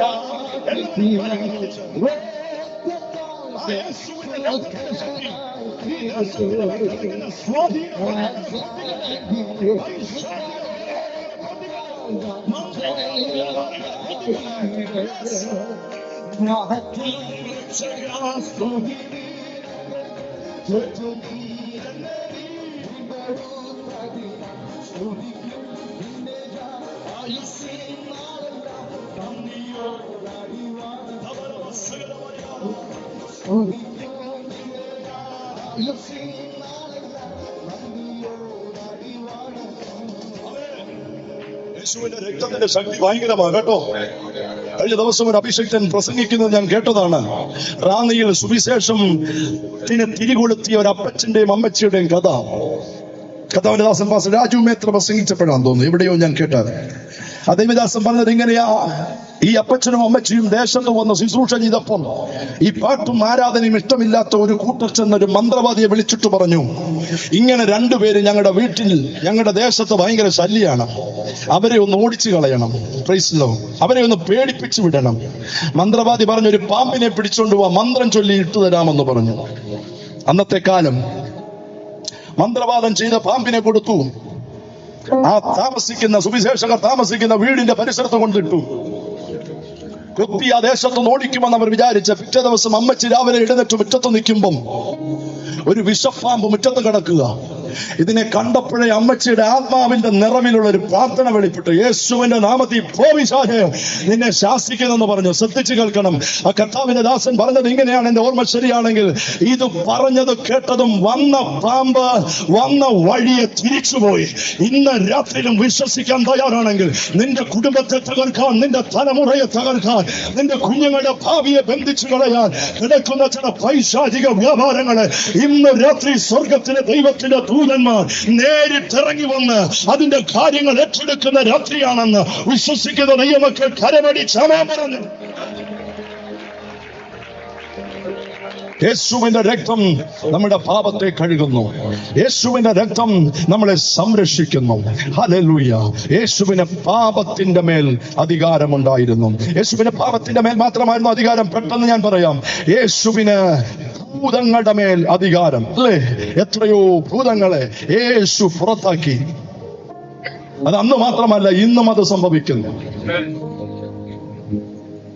ചില വർഷങ്ങൾക്ക് മുമ്പേ മഹാരാഷ്ട്രയിൽ ചെന്നപ്പം ഒരു സഹോദരിയെ കുറിച്ച് കേട്ടത് ഇങ്ങനെയാണ്. അവര് വീട് വൃത്തിയാക്കാനും വീട്ടുജോലിക്കൊക്കെ പോകുന്ന ഒരു സഹോദരിയാണ്. ഒരു ദിവസം ഒരു പുതിയ വീട്ടിലേക്ക് അവർ കയറി ചെന്നപ്പോ വീടിന്റെ കോളിംഗ് ബെല്ലടിച്ച് അകത്തോട്ട് കയറുമ്പോ വീട്ടുടമസ്ഥ വന്ന് വാതിൽ തുറന്നു. ഈ സഹോദരിയെ കണ്ടപ്പം വിളിച്ചു പോവുക, അയ്യോ തീ വരുന്നേന്ന്. തീ എന്ന് കേട്ടോണ്ട് വീട്ടുകാരെല്ലാം ഓടി വന്ന് പറഞ്ഞു, ഇത് തീ അല്ല, കമലമാ. അവരുടെ പേര് കമലമെന്ന. ഇത് കമലമാന്ന് പറഞ്ഞു. ഉടനെ ജോസഫ് കുട്ടി പാസ്റ്ററെ അവര് പറയാ, ഇത് കമലമല്ല, ഇത് തീയാന്ന. Praise the Lord. കമലത്തിന് ബോധ്യമായി ഇതിന്റെ പിന്നിലുള്ള ആശാൻ ആരാന്ന്. പ്രാർത്ഥിച്ചു. ആ ദുരാത്മാവ് അപ്പോൾ വിട്ടുപോയി. ശിവപാശ്രയ സഹോദരി എഴുന്നേറ്റ് സാക്ഷ്യം പറയുകയാണ്, 20 വർഷമായിട്ടുള്ള ആസ്മ സൗഖ്യമായി. ഡോക്ടർമാരുടെ അടുക്ക ചെന്ന പല കാരണങ്ങൾ അവർ നിവർത്തിവെക്കും. കറക്റ്റ് ആണ്. അവരുടെ എക്സ്പീരിയൻസും അവരുടെ പഠിത്തത്തിനും അനുസരിച്ചാണ് അവർ പറയുന്നത്. എന്നാൽ ചില രോഗത്തിന്റെ പിന്നിൽ അതിന്റെ കാരണം പൈശാചിക മേഖലയാണെന്ന് ഇന്ന് രാത്രി തിരിച്ചറിയട്ടെ. ഈ രാത്രി അത് കേട്ടിട്ട് പോക മാത്രമല്ല, നിന്റെ കുടുംബത്തെ തകർക്കാൻ നിൽക്കുന്ന എന്തൊരു ശക്തിയാണെങ്കിലും യേശുവിന്റെ നാമത്തിന്റെ മുമ്പിൽ അത് പൊട്ടിമാറും. ഞാൻ വിശ്വസിക്കുന്നു ഇന്ന് രാത്രിയിൽ അങ്ങനെ ചില വീടുകൾക്കൊക്കെ വിടുതൽ നടക്കും. ചില കുടുംബങ്ങളുടെ മേൽ വിടുതൽ നടക്കും. ചില തലമുറകളുടെ മേൽ വിടുതൽ നടക്കും. അത് നിജുപാസ്രോ, ശിവപാസ്രോ, ഷൈമോനോ ഇവിടെയുള്ള അഭിഷക്തന്മാർ ഇവിടെ ഉള്ളത് കൊണ്ടല്ല. ആമൻ. ഉയർത്തെഴുന്നേറ്റ് യേശു ഈ വീടിന്റെ മുറ്റത്ത് 1000 ദൂതന്മാരുടെ അകമ്പടിയോടെ ഇറങ്ങി നിൽക്കുന്നത് കൊണ്ട് അത് അത്ഭുതമായി നടക്കും. അത് വിശ്വസിക്കുന്നവർ കരമടിച്ച് ആമേൻ പറഞ്ഞാട്ടെ. അവൻ പൈശാചിക ബന്ധനങ്ങളുടെ മേൽ അധികാരമുള്ളവൻ. നോക്കിയേ, പാപത്തിന്റെ മേൽ അധികാരമുള്ളവൻ, ഭൂതങ്ങളുടെ മേൽ അധികാരമുള്ളവൻ. വേദപുസ്തകം വായിക്കുന്നവരും പഠിക്കുന്നവരും പ്രസംഗിക്കുന്നവരും ആണല്ലോ എന്റെ മുമ്പിൽ ഇരിക്കുന്നത്.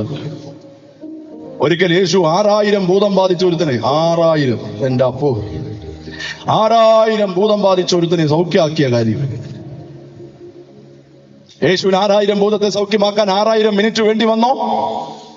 വരുമിണ്ടെന്നില്ല.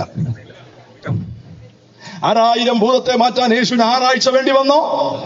ഒറ്റ വാക്കുകൊണ്ട്, ഒറ്റ സെക്കൻഡ് കൊണ്ട്. ശിവപാസ് പറയുന്ന ഒറ്റ സെക്കൻഡ് കൊണ്ട്. ഹല്ലേലൂയ. കർത്താവേ, ഇന്ന് രാത്രിയിൽ ഈ പ്രിയ സഹോദരങ്ങളുടെ കുടുംബങ്ങളുടെ വഴി അടച്ച് തലമുറകളുടെ ഭാവിയെ കെട്ടി കുടുംബങ്ങളെ നരകത്തിന് തുല്യമാക്കി വെച്ച ഏതെങ്കിലും പൈശാചിക വ്യാപാരങ്ങൾ ഇന്ന് രാത്രിയിൽ ഈ കുടുംബങ്ങളുടെ മേൽ ആധിപത്യം പുലർത്തുന്നുണ്ടെങ്കിൽ എല്ലാ നാമത്തിനും മേലായ നാമമായ യേശുവിന്റെ നാമത്തിൽ ഈ രാത്രി കുടുംബങ്ങൾ സ്വതന്ത്രമാകട്ടെ. ദേശം സ്വതന്ത്രമാകട്ടെ. എനിക്ക് ഭയങ്കര സന്തോഷം തോന്നുന്നു. ഇത്രയും വീണ്ടെടുക്കപ്പെട്ട ദൈവമക്കൾ ഒരുമിച്ച്. ദൈവദാസന്മാരെ, നിങ്ങളെ ഒന്നും വെറുതെ അല്ല തൊടുവക്കാട് ദേശത്തോട്ട് വിട്ട്. നിങ്ങളുടെ പാദം ചവിട്ടിയത് തന്നെ ഞങ്ങൾക്ക് അനുഗ്രഹമാണ്. നിങ്ങളെല്ലാവരും വന്നത് ഞങ്ങളുടെ ദേശത്തിന് അനുഗ്രഹമാണ്. ഈ തൊടുവക്കാട് ദേശത്ത് അനേക കുടുംബങ്ങൾ വിടിവിക്കപ്പെടുന്ന, അനേക കുടുംബങ്ങൾ അനുഗ്രഹിക്കപ്പെടുന്ന, ദൈവസഭകൾ അനുഗ്രഹിക്കപ്പെടുന്ന സമാധാനവും സന്തോഷവും ഈ ദേശത്തിനകത്ത് വെളിപ്പെടുന്ന നാളുകളാണെന്ന് ഞാൻ വിശ്വസിക്കുന്നു. അവൻ അധികാരമുള്ളവൻ. പറഞ്ഞത് രാത്രി പോയാൽ ഒത്തിരി സമയം പോകും. യേശുവിന്റെ അധികാരം പാപത്തിന്റെ മേൽ, രോഗത്തിന്റെ മേൽ, പൈശാചിക ബന്ധനങ്ങളുടെ മേൽ. രോഗത്തിന്റെ മേൽ യേശുവിന് അധികാരമുണ്ടോ? പിന്നെ എത്ര പഴക്കമുള്ളതാണെങ്കിൽ, എല്ലാ ആശുപത്രിയും തള്ളിയതാണെങ്കിൽ, ഓപ്പറേഷൻ കൊണ്ടേ മാറത്തുള്ളെന്ന് പറഞ്ഞതാണെങ്കിൽ, ഇനിയും ഇതിന് സൗഖ്യമില്ല, മരണം വരെ നീ ഇത് കഴിക്കേണ്ടതാണെന്ന് പറഞ്ഞതാണെങ്കിൽ, ഈ രാത്രിയിൽ വിശ്വസിച്ചുകൊണ്ട് യേശുവേ എന്ന് വിളിക്കാമെങ്കിൽ അത്ഭുത സൗഖ്യങ്ങൾ ഇതിനകത്ത് നടക്കും. അത്ഭുത സൗഖ്യങ്ങൾ. നിരവധി സാക്ഷ്യങ്ങൾ കാണുന്നു, എല്ലാ ദിവസവും കാണുക. കർത്താവിന്റെ കരമിറങ്ങിയാൽ ഹാർട്ട് ബ്ലോക്കുകൾ ഉരുകി മാറും. കർത്താവിന്റെ കരം തൊടുമ്പോൾ ട്യൂമറുകൾ അപ്രത്യക്ഷമാകും, ക്യാൻസറുകൾ അപ്രത്യക്ഷമാകും.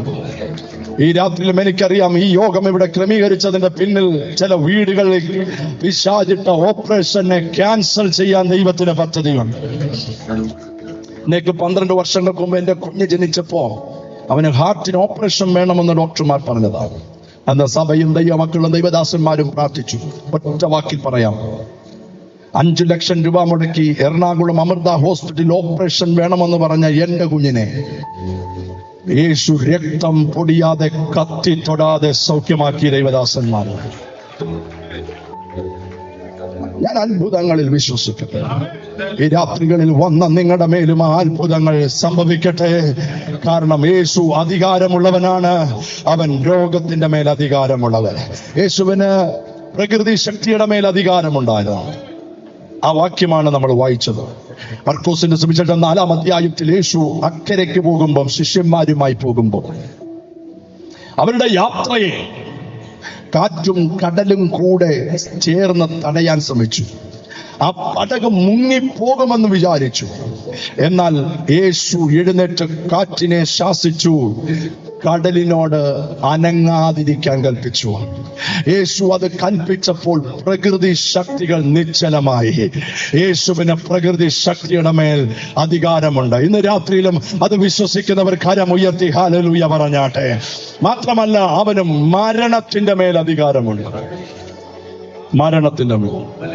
അത് ഭയങ്കരമാണ്. യേശു മരിച്ചവരെ ഉയർപ്പിച്ചു. മരിച്ച് നാറ്റം വെച്ചു 4 ദിവസമായ ലാസർ കല്ലറയിൽ നിന്ന് യേശു പുറത്തു കൊണ്ടുവന്നു. മരണത്തിന്റെ ശക്തിയെ യേശു അഴിച്ചു. എല്ലാ നേതാക്കന്മാരും, എല്ലാ ഗുരുക്കന്മാരും, എല്ലാ ശക്തന്മാരും മരണത്തിന്റെ മുമ്പിൽ മുട്ടിടിക്കുമ്പോൾ മരണത്തെ ജയിച്ചവനെയാണ് നാം ആരാധിക്കുന്നത്. അത് ഭയങ്കരമല്ലേ? എബ്രായ ലേഖനം 2:14 പറയുന്നത് ഇങ്ങനാണ്: മക്കൾ ജഡരക്തങ്ങളോട് കൂടിയവരായതുകൊണ്ട് താനും അവരെ പോലെ ജഡരക്തങ്ങളോട് കൂടിയവനായി തന്റെ മരണത്താൽ അധികാരിയായ പിശാചിനെ മാറ്റി ജീവപര്യന്തം മരണഭീതിയിലായിരുന്നവരെ ഒക്കെ വിടുവിച്ചു. എന്തോ പവറാ ദൈവദാസന്മാരെ ആ വാക്യത്തിന്. നിങ്ങളൊന്ന് ഓർത്തു നോക്കിയേ. തൊടുവക്കാട് ദേശമേ, ഞാൻ നിങ്ങളുടെ മുമ്പിൽ പറയാം, ഈ ലോകത്തിൽ മരണത്തെ ലഘൂകരിച്ച, ചെറുതാക്കിയ ഒറ്റ ഗ്രന്ഥം നമ്മൾ ചുമക്കുന്ന വിശുദ്ധ വേദപുസ്തകമാണ്. മരണത്തെ ചെറുതാക്കി കാണിച്ചു രാജൻ പാസ്റ്റർ. യേശു മരണത്തെ വിളിച്ചു, എന്റെ ദാസനായ ലാസർ മരിച്ചെന്നാണോ? ഉറങ്ങുകയത്രേ. മരണത്തെ യേശു വിളിച്ച കേട്ടോ, ഉറക്കം. ഉറക്കം ഉറക്കം എന്താ ഉറക്കത്തിന്റെ പ്രത്യേകത? അത് ഭയങ്കര ഉറക്കത്തിന്റെ പ്രത്യേകത. ഉറങ്ങുകയാണെ ഒന്നീ തന്നെ എഴുന്നേൽക്കും, ഇല്ലെങ്കിൽ അലാറത്തിന്റെ സഹായത്തോടെ എഴുന്നേൽക്കും. ശരിയാണോ? തൊടുവക്കാട്ടുകാർ അലാറം ഒന്നും കേട്ടിട്ടില്ലെന്ന് തോന്നുന്നു. അലാറം വെച്ച് അലാറത്തിന്റെ ശബ്ദം കേൾക്കുമ്പോൾ എഴുന്നേൽക്കും. ഇതുപോലെ യേശു പറയുക, മരണമല്ല, ഇത് ഉറക്ക. ഈ ഉറക്കത്തിന്റെ പ്രത്യേകത, ഒരിക്കൽ അലാറം കേൾക്കും, അന്ന് അവർ എഴുന്നേൽക്കും. ഏതാണ് അലാറം എന്നറിയാമോ? മുമ്പേ ഞാൻ പറഞ്ഞായിരുന്നു. കർത്താവ് താൻ ഗംഭീരനാദത്തോടും പ്രധാന ദൈവദൂതന്റെ ശബ്ദത്തോടും സ്വർഗത്തിൽ ഇറങ്ങി വരുമ്പോൾ, അവന്റെ കാഹള ശബ്ദം കേൾക്കുമ്പോൾ, അവന്റെ ശബ്ദം കേൾക്കുമ്പോൾ മരിച്ചവർ, ക്രിസ്തുവിൽ മരിച്ചവർ ഉയർത്തെഴുന്നേൽക്കും. മരണം ഒരു വേർപാടാണ്, പക്ഷെ മരിച്ചു പോയതാ പ്രിയപ്പെട്ടവർ. ക്രിസ്തുവിൽ മരിച്ചവർ ഒരിക്കൽ നമ്മൾ മുഖാമുഖമായി കാണും. അപ്രത്യാശയുള്ള ഒരു കരമുയർത്തി ഹല്ലേലൂയ പറഞ്ഞു കേട്ടോ. മരണത്തെ വിശുദ്ധ വേദപുസ്തകം ലഘൂകരിച്ച രണ്ടാമത്തെ പദം, മരണം ശത്രുവാണ്. ഒടുക്കലത്തെ ശത്രുവായി മരണം മാറിപ്പോണം. മരണം നമ്മുടെ മിത്രമല്ല, മരണം ശത്രുവാണ്. എന്നാൽ ഒരു സന്തോഷ വാർത്ത, ആ മരണത്തെ യേശു ജയിച്ചു. എങ്ങനെയാ യേശു ജയിച്ചേ? മരണത്തിന്റെ അധികാരിയായ പിശാചിനെ തന്റെ മരണത്താൽ മാറ്റി. വെളിപ്പാട് പുസ്തകം 1-ാം അധ്യായം 18-ാമത്തെ വാക്യത്തിൽ പറയുന്നു, മരണത്തിന്റെയും പാതാളത്തിന്റെയും താക്കോൽ എന്റെ കൈവശമുണ്ട്. ഹല്ലേലൂയ. ഞങ്ങൾ ഇങ്ങനെ പ്രസംഗിക്കാറുണ്ട്, ഇപ്പം താക്കോല് നമ്മുടെ ഡാഡിയുടെ കയ്യിലാണ്. ഇപ്പൊ താക്കോല് നമ്മുടെ ഡാഡിയുടെ കയ്യിലാണ്. നമ്മുടെ വീട്ടിൽ നിന്ന് ഇറങ്ങുമ്പം താക്കോൽ ആരുടെ കയ്യില? ഒന്നീ മമ്മിയുടെ കയ്യിൽ, അല്ലെ പപ്പയുടെ കയ്യിൽ, അല്ലെങ്കിൽ പേഴ്സിനകത്ത്, അല്ലേ? ഇതുപോലെ മരണത്തിന്റെ താക്കോൽ ഇപ്പം ഡാഡിയുടെ കയ്യിലിരിക്കുകയാണ്. മൂന്നാമത്, മരണത്തെ വേദപുസ്തകം വിളിച്ചത്, കേൾക്കണം, എല്ലാവരും കേൾക്കണം, എന്റെ ശബ്ദം കേൾക്കുന്ന എല്ലാവരും കേൾക്കണം. മരണത്തെ വേദപുസ്തകം വിളിച്ചത് ഇങ്ങനെയാണ്, ഞാൻ ജീവിക്കുന്നത് ക്രിസ്തുവും മരിക്കുന്നത് ലാഭവും. ഹല്ലേലൂയ. മരിക്കുന്നത് ലാഭമോ? മരിക്കുന്നത് ലാഭമോ? എന്തിനു മോക്ഷത്തിനാ പറയുന്നത്? മരിക്കുന്നത് ലാഭമാണോ? വേദപുസ്തകം പറയുന്നു മരിക്കുന്നത് ലാഭമാണ്. എന്താണ് മരണം ലാഭമാണെന്ന് പറയാൻ കാരണം? ഒന്ന് മരണത്തിലൂടെ ലഭിക്കുന്ന ഒന്നാമത്തെ ലാഭം, ഈ ക്ഷയമുള്ള ശരീരം മാറി തേജസ്സുള്ളൊരു ശരീരം കിട്ടും. അല്പനേരം ഇരിക്കുമ്പോൾ നടുവേദനയും കാലുവേദനയും, ശരീരത്തിന് വേദനയും, പ്രഷറും ഷുഗറും തളർച്ചയും, എഴുന്നേറ്റ് വീട്ടിൽ പോയാൽ മതി എന്നൊക്കെ തോന്നും. കാരണം ഇത് തളർച്ചയുള്ള ശരീരമാണ്, ക്ഷീണമുള്ള ശരീരമാണ്. എന്നാൽ ബൈബിൾ പറയുന്നു, മരിച്ചു കഴിയുമ്പോൾ തേജസ്സുള്ള ഒരു ശരീരം കിട്ടും. ആ തേജസ്സുള്ള ശരീരം ഭയങ്കരമാണ്. ആ ശരീരത്തിന്റെ 1-2 പ്രത്യേകതകൾ പറയാം. ഒന്ന്, അത് ദൂതന്മാരുടെ ശരീരത്തിന് തുല്യമായ ശരീരം. 2, കണ്ണിമയ്ക്കുന്നതിനിടയിൽ മൈലുകൾ താണ്ടാനും കഴിവുള്ള ശരീരം. 3, അടച്ചിട്ട കതക് അടഞ്ഞു കിടക്കുമ്പോൾ അകത്തു കയറാനും പുറത്തിറങ്ങാനും കഴിയുന്ന ശരീരം. അത് തേജസ്സുള്ള ശരീരമാണ്. തൊടുവക്കാട്ടുകാരെ തെറ്റിദ്ധരിക്കരുത്. മരിച്ചവർ ഇവിടെ കറങ്ങി നടക്കുന്നല്ല ഞാൻ പറഞ്ഞത്. ഒന്നുകിൽ അവർ നിത്യ പറുദീസയിലേക്ക് പോയി, അല്ലെങ്കിൽ അവർ നിത്യ യാതനാസനത്തേക്ക് പോയി. എന്നാൽ യേശുവിന്റെ വരവിൽ മരിച്ചവർക്ക് കിട്ടുന്നത് തേജസ്സുള്ള ഒരു ശരീരമാണ്. Praise the Lord. 3, അത് ഭയങ്കരമാണ്. കേൾക്കുമ്പോൾ എനിക്ക് തോന്നുന്നു നിങ്ങളൊക്കെ ഒരു സ്വത്രം പറയുമായിരിക്കും. പൗലോസ് പറഞ്ഞത് ഇങ്ങനെയാണ്: മരിക്കുമ്പോൾ നമ്മുടെ പ്രാണപ്രിയനെ നമുക്ക് മുഖാമുഖം കാണാൻ കഴിയും. പോരാ, നല്ലൊരു കൈയടി കൊടുക്കണം. അന്യമല്ല, സ്വന്തം കണ്ണാൽ. Thank you Jesus. മരണം ലാഭം. യേശു പറഞ്ഞു, ഞാൻ നിങ്ങൾക്ക് വേണ്ടി സ്ഥലമൊരുക്കാൻ പോകാം. ആ സ്ഥലമൊരുക്കിയാൽ ഞാൻ ഇരിക്കുന്നിടത്ത് നിങ്ങളെയും ചേർക്കും. വീണ്ടെടുക്കപ്പെട്ട ദൈവമക്കൾക്ക്, രക്ഷിക്കപ്പെട്ട ദൈവമക്കൾക്ക് ഞാൻ വിശ്വസിക്കുന്നു, ഇന്ന് രാത്രി മരണത്തെ ഭയമില്ല. കാരണം മരണം ഒന്ന്, അത് ഉറക്കമാണ്. ഉറക്കമാണെങ്കിൽ തീർച്ചയായിട്ടും ഉണർന്നിരിക്കും. 2, ശത്രുവാണ്, അതിനെ യേശു ജയിച്ചു. 3, മരണം ലാഭമാണ്. കാരണം മരിച്ചാൽ ഉടനെ ഞാൻ യേശുവിന്റെ അടുക്കലേക്ക് പോകുകയാണ്. ഇന്ന് രാത്രി ആ ഉറപ്പ് ലഭിച്ചിട്ടില്ലാത്ത ആരെങ്കിലും ഈ ശബ്ദം കേൾക്കുന്നുണ്ടെങ്കിൽ, ആ ഇരിക്കുന്ന ഇരിപ്പിൽ ഇരുന്നുകൊണ്ട് എനിക്കും ആ പ്രത്യാശയുടെ ഭാഗമാകണമെന്ന് കൊതിയുള്ളവരുണ്ടെങ്കിൽ ചേർന്ന് കർത്താവിനെ സ്തുതിച്ചാട്ടെ. ഹല്ലേലൂയ. റബകതല റംസല പ്രവാദിയ അർത്തന റബലഗടഗസിയ. യേശുവിന്റെ ജീവിതം അത് അധികാരമുള്ള ജീവിതം. 1, പാപത്തിന്റെ മേൽ. 2, പ്രകൃതി ശക്തിയുടെ മേൽ. 3, രോഗത്തിന്റെ മേൽ. 4, മരണത്തിന്റെ മേൽ. 5, പൈശാചിക ശക്തിയുടെ മേൽ അവൻ അധികാരമുള്ളവനായിരുന്നു. യേശുവിന്റെ ജനനം അത്ഭുതം, യേശുവിന്റെ ജീവിതം അത്ഭുതം. ഒടുവിലായി ഒരു കാര്യം കൂടെ പറഞ്ഞ് ഞാൻ നിങ്ങൾക്ക് വേണ്ടി പ്രാർത്ഥിക്കാം. യേശുവിന്റെ ജനനം മാത്രമാണോ അത്ഭുതം? അല്ല. യേശുവിന്റെ ജീവിതം മാത്രമാണോ അത്ഭുതം? അല്ല. യേശുവിന്റെ മരണവും ഒരത്ഭുതമായിരുന്നു. ഒരു സ്വത്രം പറയാമോ? ഒരു വാക്യം ഒന്ന് വായിച്ച് സഹായിക്കാമോ ശിവ പാസ്റ്ററെ? മത്തായിയുടെ സുവിശേഷം 27-ാം അധ്യായം 51 മുതൽ 54 വരെയുള്ള വാക്യങ്ങൾ ഒന്ന് വായിച്ചാൽ കേൾക്കുന്നവർക്ക് അത് പ്രയോജനമാകും. മത്തായിയുടെ സുവിശേഷം 27. മന്ദിരത്തിലെ തിരിശീല മേൽത്തൊട്ട് അടിയോളം 2ആയി ചിന്തിപ്പോയി. ഭൂമി കുലുങ്ങി, പാറകൾ പിളർന്നു, കല്ലറകൾ തുറന്നു. നിദ്ര പ്രാപിച്ച വിശുദ്ധന്മാരുടെ ശരീരങ്ങൾ പലതും അവന്റെ പുനരുത്ഥാനത്തിന്റെ ശേഷം ഉയർത്തെഴുന്നേറ്റു, കല്ലറകളെ വിട്ടു, വിശുദ്ധ നഗരത്തിൽ ചെന്ന് പലർക്കും പ്രത്യക്ഷമായി. ശതാധിപനും അവനോടുകൂടെ യേശുവിനെ കാത്തുനിന്നവരും ഭൂകമ്പം മുതലായവ സംഭവിച്ചത് കണ്ടിട്ട് അവൻ ദൈവപുത്രനായിരുന്നു സത്യം എന്ന് പറഞ്ഞു ഏറ്റവും ഭയപ്പെട്ടു. നിങ്ങൾ ശ്രദ്ധിച്ച്, ഇതുപോലൊരു മരണം ലോകത്തിൽ ഉണ്ടായിട്ടേയില്ല. അനവധി പേർ മരിച്ചിട്ടുണ്ട്, അനവധി പേരുടെ മരണം നമ്മൾ കണ്ടിട്ടുണ്ട്, കേട്ടിട്ടുണ്ട്. പക്ഷെ ഈ മരണം വ്യത്യസ്തമാണ്. കാരണം യേശു മരിച്ചപ്പോൾ ദേവാലയത്തിലെ തിരശ്ശീല മേൽത്തൊട്ട് അടിയോളം 2ആയി ചീന്തിപ്പോയി. ദേവാലയത്തിന്റെ തിരശ്ശീല 2ആയി ചീന്തിയ ഇതുപോലൊരു മരണം ലോകത്തിൽ ഉണ്ടായിട്ടില്ല. യേശു മരിച്ചപ്പോൾ ഭൂമി കുലുങ്ങി, പാറകൾ പിളർന്നു, കല്ലറകൾ തുറന്നു. നിങ്ങൾ പറ, ലോകത്തിൽ ആരുടെയെങ്കിലും മരണം നടന്നപ്പോൾ ഭൂമി കുലുങ്ങി, പാറകൾ പിളർന്ന്, കല്ലറകൾ തുറന്നോ? ഇല്ലേ, ഇല്ല.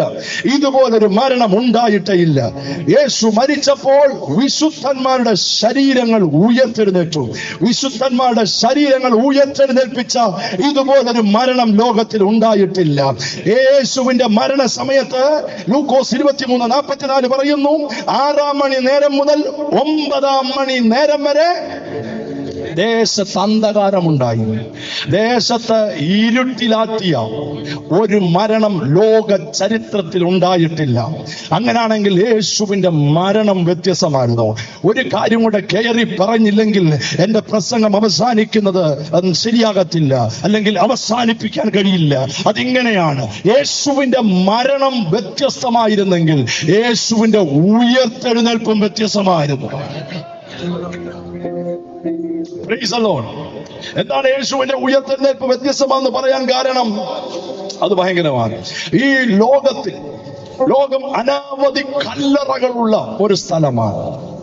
ഞാൻ 2 ആഴ്ച മുമ്പ് UK വെബ്മിനിസ്റ്റർ ആബി എന്ന് പറയുന്ന സ്ഥലത്തൂടെ പോയപ്പോൾ എന്നോട് എന്റെ സ്നേഹിതർ പറഞ്ഞു, പാസ്റ്ററേ, ഇവിടെ അനേക രാജാക്കന്മാരെയും പ്രഭുക്കന്മാരെയും ഒക്കെ അടക്കിയ കല്ലറയുണ്ട്. ആ കല്ലറകളിലേക്ക് നിങ്ങൾ നോക്കിയാൽ അതെല്ലാം മനോഹരമായി മാർബിളൊക്കെ വിരിച്ച് അത് അടക്കം ചെയ്തിരിക്കുക. സലാലയിൽ ചെന്നാൽ ഇയ്യോബിന്റെ കല്ലറയുണ്ടെന്നാ പറയുന്നത്, അതും മനോഹരമായി അടക്കം ചെയ്തിരിക്കുന്നു. ഡൽഹി ചെന്നാൽ ഗാന്ധിയുടെ കല്ലറ, അതും മനോഹരമായി മാർബിൾ കൊണ്ട് അടക്കി വെച്ചിരിക്കുന്നു. മക്കയിൽ ചെന്ന നബിയുടെ കല്ലറ കാണാം. മക്പേലയിൽ ചെന്നാൽ അബ്രഹാമിന്റെയും സാറയുടെയും കല്ലറ കാണാം. ഈ ലോകത്തിൽ പലയിടത്തും പല കല്ലറകൾ നമുക്ക് കാണാൻ കഴിയും. ആ കല്ലറകളെല്ലാം പറയുന്നത് ഈ കല്ലറയുടെ മാർബിൾ ഫലകത്തിന്റെ അടിയിൽ വിരിയുടെ കീഴിൽ മരിച്ചവരുടെ അവശിഷ്ടങ്ങൾ, തിരുശേഷികൾ കിടപ്പുണ്ട്. എന്നാൽ ലോകത്തിൽ ഒരേ ഒരു കല്ലറ ഇന്നും തുറന്നു കിടക്കുകയാണ്.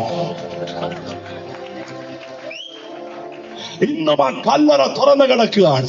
ഈ രാത്രിയിൽ നിങ്ങൾക്ക് ആവേശം കൊണ്ടിട്ട് ആ കല്ലറ കാണണമെന്ന് വിചാരിച്ച് ഇവിടുന്ന് നേരെ കൊച്ചിയിലോ തിരുവനന്തപുരത്തുനിന്ന് ഒരു ഫ്ലൈറ്റ് എടുത്ത് ടെൽ അവീവ് എന്ന് പറയുന്ന എയർപോർട്ടിൽ ചെന്നിറങ്ങി ഒരു കാറ് പിടിച്ച് ആ കല്ലറ കാണാൻ ചെന്നാൽ ആ കല്ലറയുടെ മുകളിൽ ഇങ്ങനെ എഴുതി വെച്ചിട്ടുണ്ട്, അവൻ ഇവിടെ ഇല്ല, അവൻ ഉയർത്തെഴുന്നേറ്റിരിക്കുന്നു.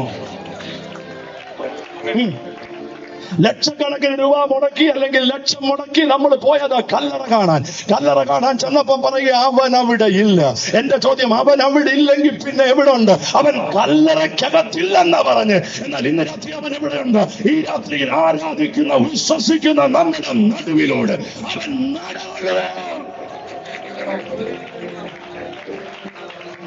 ഹല്ലേലൂയ. നിങ്ങൾ യെരൂശലേമിൽ ചെന്നാൽ ബേത്ലഹേം നിങ്ങൾക്ക് കാണാം. നിങ്ങൾ യെരൂശലേമിൽ ചെന്നാൽ ഗലീല നിങ്ങൾക്ക് കാണാം. നിങ്ങൾ യെരൂശലേമിൽ ചെന്നാൽ ഗദസമന തോട്ടം നിങ്ങൾക്ക് കാണാം. നിങ്ങൾ യെരൂശലേമിൽ ചെന്നാൽ ഗബദ കൽപ്പന നിങ്ങൾക്ക് കാണാം. നിങ്ങൾ യെരൂശലേമിൽ ചെന്നാൽ തുറക്കപ്പെട്ട കല്ലറ നിങ്ങൾക്ക് കാണാം. എന്നാൽ നിങ്ങൾ യെരൂശലേമിൽ ചെന്നാൽ യേശു അവിടെ ഉണ്ടാകണമെന്നില്ല. പകരം ബൈബിൾ പറയുന്നു, 2-3 പേർ എന്റെ നാമത്തിൽ കൂടുന്നവരുടെ നടുവിൽ ഞാനുണ്ട് എന്ന് അരുളി ചെയ്ത ദൈവം ഇന്ന് രാത്രിയിലും ഇതിനകത്ത് ഇറങ്ങി വന്നിട്ടുണ്ട്. വിശ്വസിക്കുന്നവർ കരമടിച്ചാമേ പറഞ്ഞാൽ ഈ ചെറിയ പ്രായത്തിലെ അല്ലെങ്കിൽ ഞങ്ങളെ പ്രസംഗിക്കാൻ ഇത്രയും ആവേശം കൊള്ളിക്കുന്ന കാര്യം, എന്റെ യേശു മരിച്ചു മൺമറഞ്ഞു പോയ ഒരു ദൈവമല്ല. അവൻ മരണത്തെ ജയിച്ച് ഉയർത്തെഴുന്നേറ്റ കർത്താവാണ്. അവന്റെ ജനനം ഒരു മർമ്മമായിരുന്നു. അവന്റെ ജീവിതം ഒരു ചരിത്രമായിരുന്നു. അവന്റെ മരണം ഒരു ജയമായിരുന്നു. അവന്റെ ഉയർത്തെഴുന്നേൽപ്പ് ഒരു മഹത്വമായിരുന്നു. ഒന്നുകൂടെ പറയാം, his birth was A mystery, his life was A history, his death was A victory, his resurrection was A glory. നൂറ്റാണ്ടുകളായി അനേകർ ചോദിക്കുന്ന ചോദ്യം, ഇവനാർ? ഈ രാത്രി ഞങ്ങൾ വിളിച്ചു പറയുന്നു, അവന്റെ ജനനം കൊണ്ട് അത്ഭുതം, ജീവിതം കൊണ്ട് അത്ഭുതം, മരണം കൊണ്ട് അത്ഭുതം, തീർന്നില്ല ഉയർത്തെഴുന്നേൽപ്പ് കൊണ്ട് അത്ഭുതം. ഈ കർത്താവിനെ ആരാധിക്കാൻ, ഈ കർത്താവിനെ സ്തുതിക്കാൻ ഭാഗ്യം ലഭിച്ച എല്ലാ ദൈവമക്കളും ഒരിക്കൽ കൂടെ കാര്യങ്ങളെ ഉയർത്തി ജിതിനോട് ചേർന്ന് യേശുവിൻ നാമത്തിൽ ആരാധന എന്ന് പാടുമ്പോൾ 2 കരങ്ങളും ഉയർത്തി യേശുവേ എന്ന് വിളിച്ചൊന്ന് പ്രാർത്ഥിക്കുവാൻ പറ്റുന്നവർ പ്രാർത്ഥിച്ചാട്ടെ. ഇതിനകത്തൊരു വലിയ അത്ഭുതങ്ങൾ ഇതിന്റെ അകത്തും പുറത്തും ഒക്കെ കേട്ടുകൊണ്ടിരിക്കുന്ന കുടുംബങ്ങളുടെ മേൽ, വ്യക്തികളുടെ മേൽ ഒക്കെ ആ അത്ഭുതം നടക്കുകയാണ്. ഈ രാത്രിയിലും യേശു ഇതിനകത്ത് വന്നിട്ടുണ്ട്. കർത്താവിന്റെ മഹത്വം ഇതിനകത്ത് ഇറങ്ങുന്നുണ്ട്. ഈ രാത്രിയിൽ യേശുവിൽ വിശ്വസിക്കുന്നവർ, യേശുവേ എന്റെ ഹൃദയത്തിലേക്ക് വരണമേ എന്ന് നിങ്ങൾ പറഞ്ഞാൽ അവൻ നിങ്ങളുടെ ജീവിതത്തിലേക്ക് വരും. അവൻ നിന്റെ മരണത്തെ മാറ്റും. അവൻ നിന്റെ ഇരുട്ടിനെ വെളിച്ചമാക്കും. അവൻ നിന്റെ അസത്യങ്ങളെ മാറ്റി സത്യത്തിലേക്ക് നിന്നെ വഴി നടത്തും. ഈ യേശുവിനെ ഹൃദയത്തിൽ അംഗീകരിച്ച നീ കർത്താവിന്റെ കൽപ്പനയായ സ്നാനം അനുസരിക്കണം. ആരാണ് സ്നാനപ്പെടേണ്ടത്? ചെറിയവരാണോ? കുഞ്ഞുങ്ങളാണോ? പ്രായമുള്ളവരാണോ? വിവാഹം കഴിച്ചവരാണോ? ആരാ സ്നാനപ്പെടേണ്ടത്?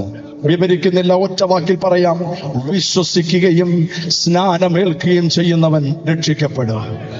വേദപുസ്തകത്തിൽ എങ്ങും എഴുതിയിട്ടില്ല നീ കുഞ്ഞായിരിക്കുമ്പോൾ സ്നാനപ്പെടണമെന്ന്. പകരം എന്റെ ബൈബിളിൽ ഞങ്ങളോട് പറയുന്നു, എന്നോട് പറയുന്നു, നമ്മളോട് പറയുന്നു, വിശ്വസിക്കുന്നവരാകണം സ്നാനപ്പെടേണ്ടത്. എങ്ങനെയാണ് സ്നാനപ്പെടേണ്ടത്? അതിന് വേറെ തെളിവൊന്നും തരണ്ടല്ലോ.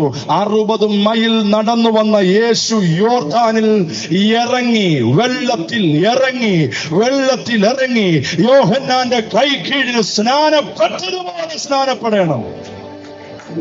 യേശുവിനെ കൊച്ചുനാളിൽ എടുത്തുകൊണ്ട് പള്ളിയിൽ കൊണ്ടുപോയി വെള്ളം തളിക്കുകയല്ലായിരുന്നു. സകല അണ്ടകടാഹങ്ങളെയും സമുദ്രങ്ങളെയും സൃഷ്ടിച്ച ദൈവം മനുഷ്യനായി ഭൂമിയിൽ ഇറങ്ങി വന്നപ്പോൾ സകല നീതിയും നിവർത്തിക്കപ്പെടേണ്ടതിന് മൈലുകൾ നടന്ന ആ യോർദാനിൽ വന്ന് ആരും എടുത്തോണ്ടല്ല, ഇറങ്ങി സ്നാനപ്പെട്ടെങ്കിൽ ഈ രാത്രിയിൽ എന്റെ തൊടുവക്കാട് ദേശമേ, ബൈബിൾ പറയുന്നു യേശുവിൽ വിശ്വസിക്കുന്നവർ സ്നാനപ്പെടണം. യേശു എങ്ങനെയാ സ്നാനപ്പെട്ടത്? എവിടെയാ സ്നാനപ്പെട്ടത്? യേശുവിനെ കുറിച്ച് ബൈബിൾ പറയുന്നു, അവർ സ്നാനപ്പെട്ടിടത്ത് ധാരാളം വെള്ളമുണ്ടായിരുന്നു. അല്ലേ ദൈവദാസന്മാരെ? ഐനോനിൽ ധാരാളം വെള്ളമുണ്ടായിരുന്നു. അതിന്റെ അർത്ഥം ഒരു തളികക്കകത്ത് അല്പം വെള്ളമെടുത്ത് തലയിലോട്ട് തളിച്ചെന്നല്ല, മുങ്ങി പൊങ്ങത്തക്ക രീതിയിൽ അവിടെ വെള്ളമുണ്ടായിരുന്നു. ഈ രാത്രി സത്യത്തിലേക്ക് മടങ്ങി വരട്ടെ. നിന്റെ ഭവനത്തെ വിടിവിപ്പാൻ, നിന്റെ തലമുറയെ വിടിവിപ്പാൻ യേശു ഈ രാത്രി നിനക്ക് വേണ്ടി ഇറങ്ങുകയാണ്. ആര് സ്നാനപ്പെടണം? വിശ്വസിക്കുന്നവർ സ്നാനപ്പെടണം. എങ്ങനെ സ്നാനപ്പെടണം? വെള്ളത്തിൽ ഇറങ്ങി മുങ്ങി പൊങ്ങി സ്നാനപ്പെടണം. യേശു അത് ചെയ്തു, ശിഷ്യന്മാർ അത് ചെയ്തു, ആദിമ സഭ അത് ചെയ്തു. കൃപയാൽ ആമേൻ. 17 വർഷങ്ങൾക്ക് മുമ്പ് സ്നാനപ്പെടാൻ ദൈവം എനിക്കും അവസരങ്ങൾ തന്നു. 27 വർഷങ്ങൾക്ക് മുമ്പ് സ്നാനപ്പെടാൻ എനിക്കും ദൈവം അവസരം തന്നു. സന്തോഷമുള്ളവർ കരമടിച്ചാണ് പറഞ്ഞാണ്. ആര് സ്നാനപ്പെടണം? എങ്ങനെ സ്നാനപ്പെടണം? മൂന്നാമത്തെ ചോദ്യം, എപ്പോൾ സ്നാനപ്പെടണം? പകലാണോ പാസ്റ്ററെ? അറിയില്ല. ഉച്ചയ്ക്കാണോ പാസ്റ്ററെ? അറിയില്ല. രാത്രിയിലാണോ പാസ്റ്ററെ? അറിയില്ല. അർദ്ധരാത്രിക്കാണോ പാസ്റ്ററെ? അറിയത്തില്ല. എപ്പോൾ സ്നാനപ്പെടണം? നിനക്ക് എപ്പോൾ ഒരുക്കമുണ്ടോ അപ്പോൾ സ്നാനപ്പെടണം. ബൈബിൾ പറയുന്നു, ഫിലിപ്പോസ് പറയുകയാണ് ശമനോട്, ഇതാ വെള്ളം, സ്നാനപ്പെടുന്നതിന് ആറ് നിന്നെ വിലക്കും. അങ്ങനല്ലേ ദൈവദാസന്മാർ? ഒരുക്കമുണ്ടെങ്കിൽ ഇന്ന് രാത്രി സ്നാനപ്പെടാൻ കഴിയും. വിശ്വസിക്കുന്നവർ സ്നാനപ്പെടണം, വെള്ളത്തിലിറങ്ങി സ്നാനപ്പെടണം. ഈ രാത്രി തന്നെ വചനം കേൾക്കുന്ന നിങ്ങൾക്ക് നാളുകളായി ഇത് സത്യമാണെന്നറിയാം.